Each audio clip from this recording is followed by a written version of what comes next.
Welcome to our deep dive today. Hmm. We're looking at a business proposal that's got us thinking differently about retirement. Different how? Well, it's all about these retirement communities in Mexico. Communities specifically designed for people from the U.S. and Canada. Yeah.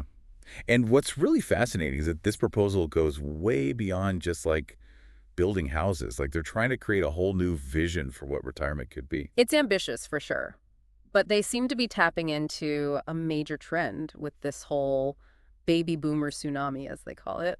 Oh, yeah, I saw that in the proposal. You know, with 100 million baby boomers about to retire over the next 25 years, things are definitely going to change. So what makes these boomers different from retirees in the past? Well, one thing that jumped out at me was that 75% of them are looking to retire in more rural or town settings. Really? So not those big bustling retirement communities you usually see. Exactly. They want something different. And that's where the locations in this proposal come in Tulum and Nayarit. Oh, wow. Now, those are two places I could definitely see myself retiring.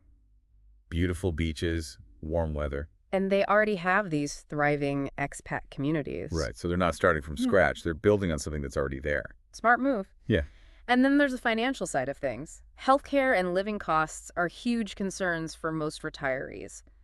And this proposal lays out a really strong argument for why Mexico makes sense. They even mentioned that 82% of U.S. retirees who seek private medical care in Mexico choose Jalisco. So clearly there's something to that. Exactly. Mexico is already a popular destination for medical tourism, so it's not a huge leap to think about retirement there too, especially when you consider how much more affordable it is. And it seems like they're going beyond just affordability with this whole Prosperita 55-plus concept. Right. It's not just housing. They're offering different levels of care, from active living to independent living to assisted living and even daycare. So you can kind of adjust your level of care as you need it over time. Exactly. And they have these all-inclusive monthly rental packages, so you know exactly what you're paying for. That's a big plus for a lot of people, especially when you're on a fixed income. Mm-hmm. But this is a business, right? So how are they making money? Well, of course, there's the real estate sales and rentals, but they're also getting creative with things like timeshares and fractional ownership. Fractional ownership. That's not something you hear about too often with retirement communities. How does that work? Basically, you buy a share of a property, so you have the right to use it for a certain amount of time each year. I see. So it's like a more affordable way to have a second home in a desirable location. Yeah, without all the responsibilities and costs of full ownership. Makes sense. And they also have social club memberships and a whole range of extra services that residents can opt into. It's a really interesting model. It is. And it seems like they have big plans. They're talking about replicating and franchising this concept. So they want to expand beyond just Tulum and Nayarit. Wow. So they're thinking long term. But how do they actually plan to get all this off the ground? It seems like a pretty massive undertaking. Well, that's where this turnkey approach comes in. They're basically saying they'll handle everything for investors.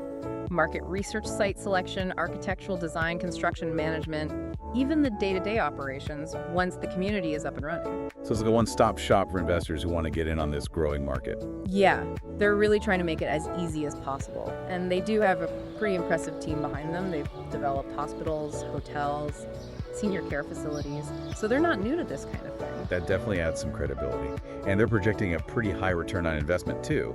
Something like 20–25% annually. Ambitious, but not impossible if they can pull it off. And they're big on sustainability too, which is a major plus these days.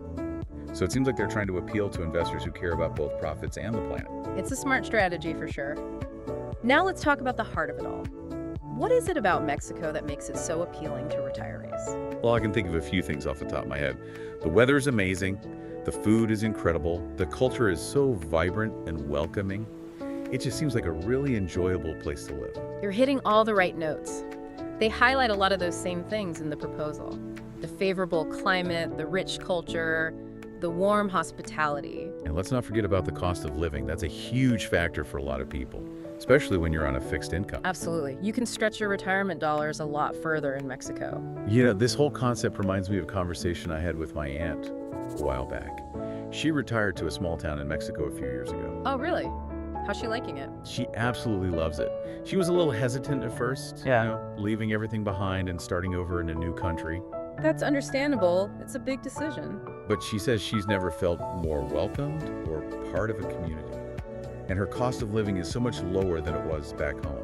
It's amazing how those personal stories can really bring a concept to life. It's one thing to read about the benefits in a proposal, but it's another to hear firsthand how someone is actually experiencing those benefits. I agree, and I think that's what makes this Prosperita proposal so intriguing. It's not just about selling a place to live.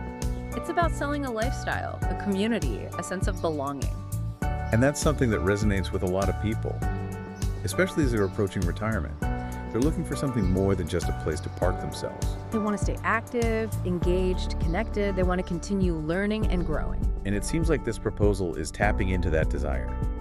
They're offering more than just a roof over your head. They're offering a whole new way to experience retirement. It makes you wonder how this kind of model might influence retirement communities globally. Could this be the future? It's definitely a thought-provoking concept, and it raises a lot of interesting questions, but we'll have to save those for another time. For now, let's take a quick break, and when we come back, we'll delve even deeper into this proposal and explore some of its broader implications. Welcome back, everyone. So before the break, we were talking about how this business proposal is really selling a whole new vision for retirement. Yeah, it's not just about moving to Mexico, it's about embracing a different way of life. Exactly. And I think that's what makes it so compelling. But let's get back to the nuts and bolts of this proposal. They talk about this turnkey approach for investors. What does that really mean in practice? Well, essentially it means they're offering a complete package. They'll handle everything from acquiring the land and navigating all the local regulations to actually designing and constructing the community, and even managing the day-to-day operations once it's up and running. So an investor could theoretically just hand over the money and let Prosperita take care of the rest. That seems to be the idea. And to their credit, they do have a pretty solid track record. The team behind this proposal has experience developing hospitals, hotels, senior care facilities, so they're not exactly newcomers to this kind of large-scale project. That's definitely reassuring. But every investment has its risks, right?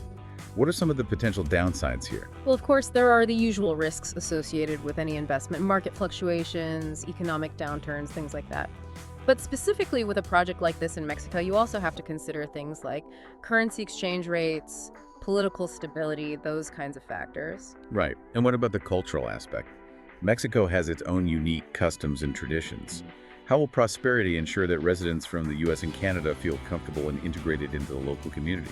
That's a great question, and something they do address in the proposal. They talk about fostering cultural exchange and understanding, creating a community where residents can experience the best of both worlds, maintaining their own identities while also immersing themselves in Mexican culture. So it's about finding that balance between familiarity and novelty. Exactly, and they seem to be very aware of that challenge.